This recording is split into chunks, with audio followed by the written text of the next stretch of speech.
wannan taro da za a yi na rantsuwa ranar 29 ga watan Mayu babban taro ne wanda ake sa ran mutane za su halarta daga ƙasashe daban-daban kuma jihohi daban-daban na Najeriya da kuma garuruwa da ƙananan hukumomi na wannan jiha tamu mai albarka. Saboda haka na farko dai akwai gayyata ta kowa da kowa wadda ake yi a kafafen yada labarai na rediyo, talabishin da kuma kafafen yada labarai na zamani cewa kowa ya zo domin shaidawa tare da taya murnar rantsar da sabon gwamna injiniya Abba Kabir Yusuf da mataimakinsa Comrade Aminu Abdulsalam Gwarzo. Na biyu akwai invitation da aka rubuta ko in ce takardun gayyata da aka rubuta ga manya-manya musamman masu ruwa da tsaki da suke da alaka da Kano ko abokan Kano ko masoya Kano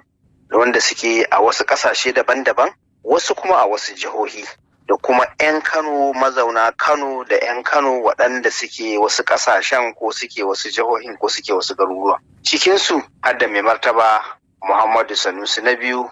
sarkin Kano na 14. Bayan shi akwai babban attajirin nan mai girma Alhaji Aliko Dangote, akwai Alhaji Abdulsamad Isiyaka Rabiu, akwai babban jagora kuma shugaban ɗariƙar Kwankwasiya na duniya Sanata Dr. Rabiu Musa Kwankwaso, akwai sauran manya-manya da kuma sarakunanmu na jihar Kano guda 5. Dukka an gayyaci kowa da kowa duk wanda Allah ya hore wa lokaci da dama a matsayinsa na ɗan Kano ko aminin Kano ko bakon Kano ko masoyin Kano zai iya zuwa wannan taro.